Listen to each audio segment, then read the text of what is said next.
Salam. Bugün sizdən gələn mənbəni Aleksandr Puşkinin Tazit poemasını təhlil edəcəyik. İlk baxışdan bu, Qafqaz dağlarında cərəyan edən sadə bir qisas hekayəsi kimi görünə bilər.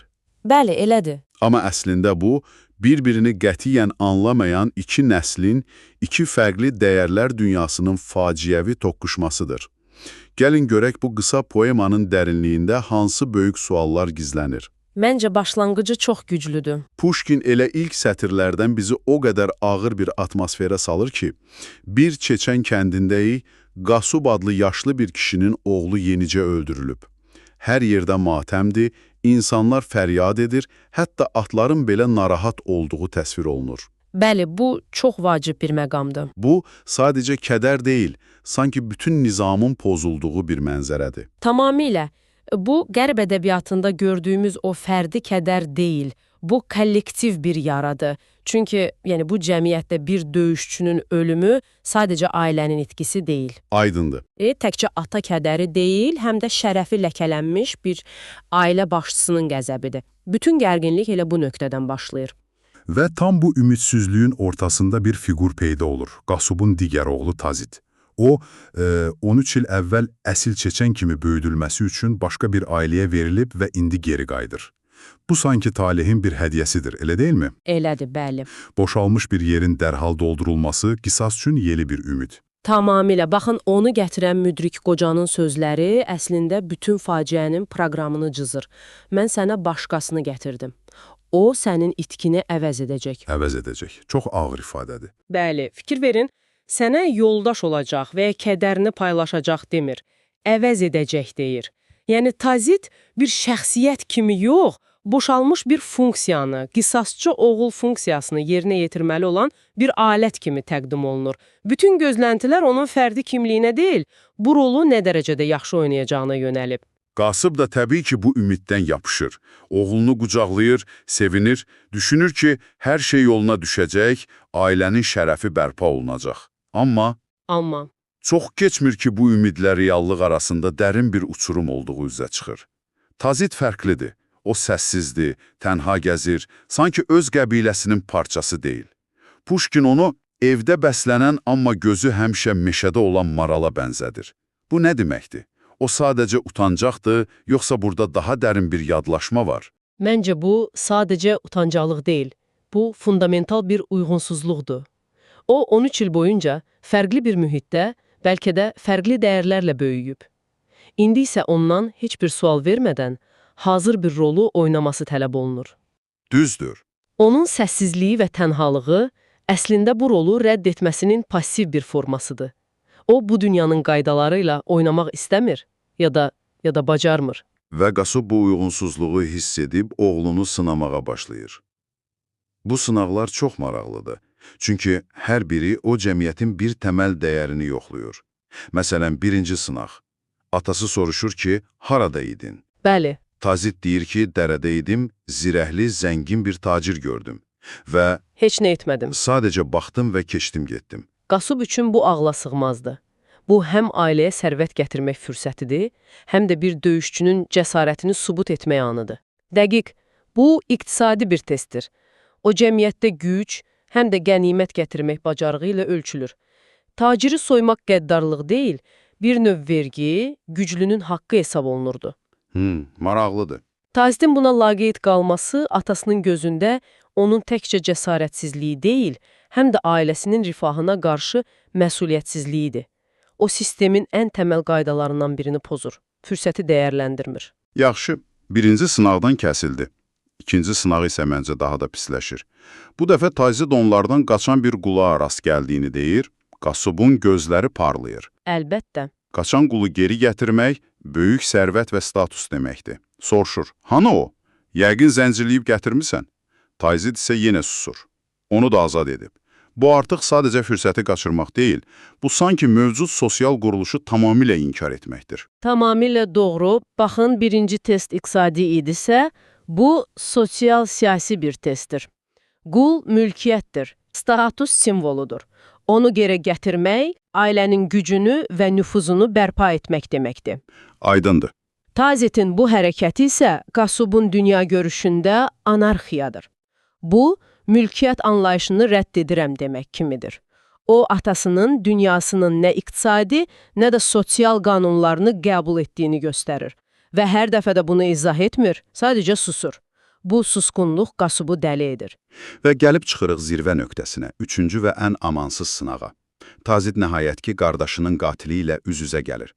Qatil təkdir, yaralıdır, ən əsası isə... Silahsızdır. Bəli, bu qisas üçün ilahi bir fürsətdir. Şərəf kodeksinin tələb etdiyi yeganə şey onun başını kəsib atasına gətirməkdir. Qasub bunu eşidəndə dəli olur, tələb edir. Haradadır onun başı? Görmək istəyirəm. Amma Tazit yenə heç nə etməyib. Bu artıq patlayış nöqtəsidir.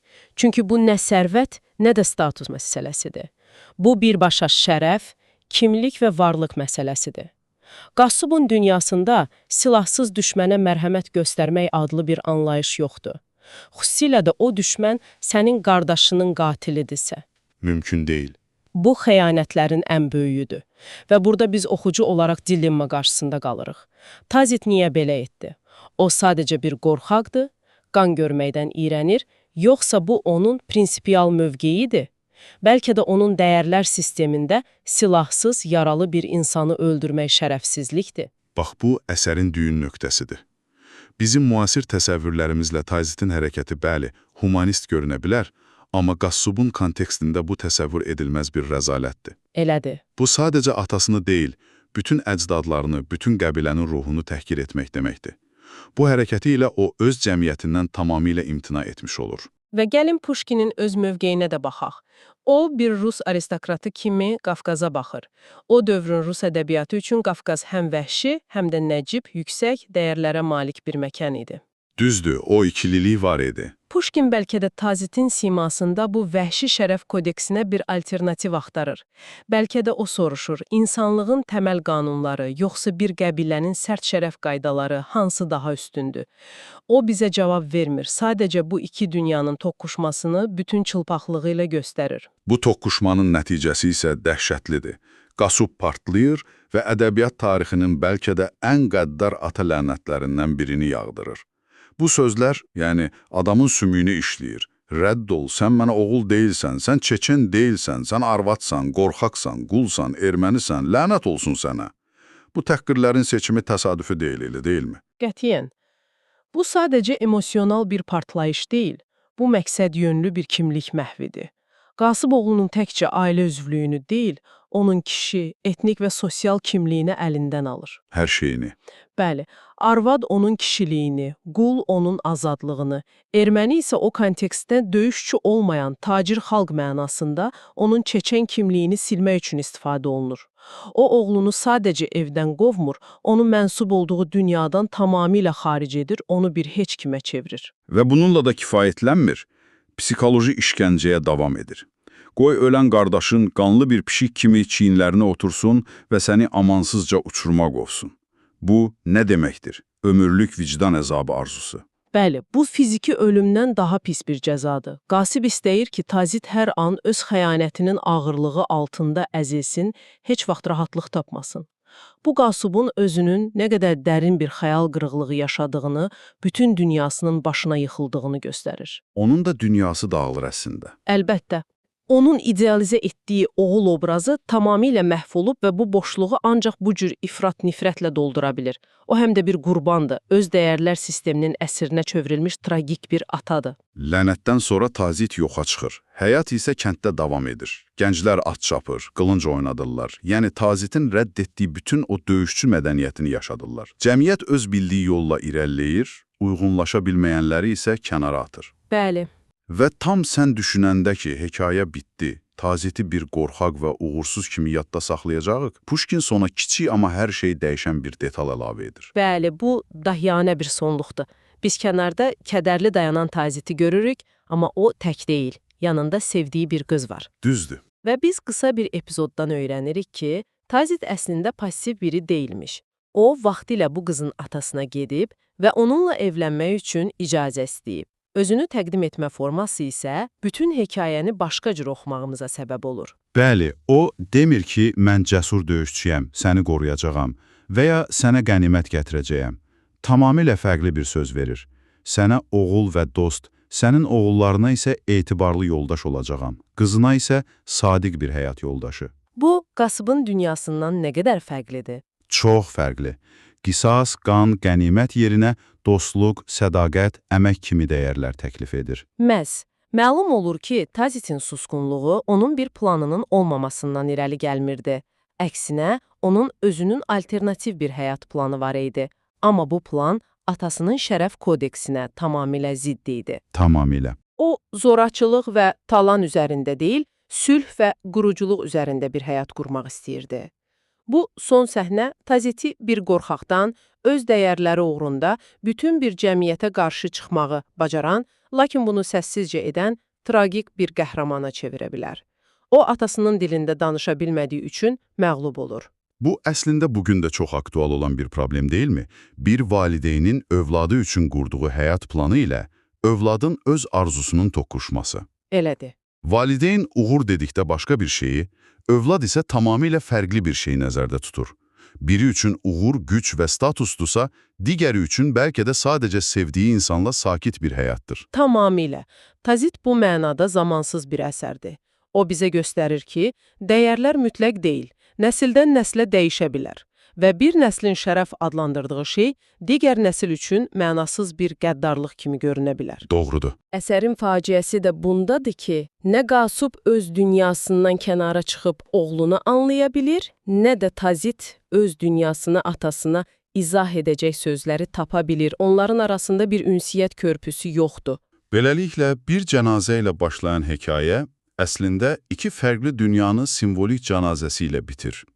Qasubun dəyərlər dünyası oğlunun simasında rədd edilir, Tazitin arzuladığı dünya isə atasının lənəti ilə sürgünə məhkum olur. Hər iki tərəf də itirir. Və sizin üçün son bir düşündürücü sual. Pushkin tərəf tutmur. O nə Qasubu tam pisləyir, nə də Tazitə bir mənalı haqq qazandırır. O sadəcə bu toqquşmanın qaçılmaz faciəsini göstərir. Belə olan halda əsas sual kim haqlıdır, olmamalıdır. Bəlkə də əsas sual budur. Anlaşılmazlıq divarı bu qədər hündür olanda fərqli dəyərlərə malik insanlar bir yerdə yaşaya bilərmi? Və bütün poema boyu susan Tazid, sizcə o qardaşının yaralı və silahsız qatilinə baxanda o uzun saniyələr ərzində nə düşünürdü? Bəlkə də bütün hekayənin cavabı məhz o susqunluqda gizlənir.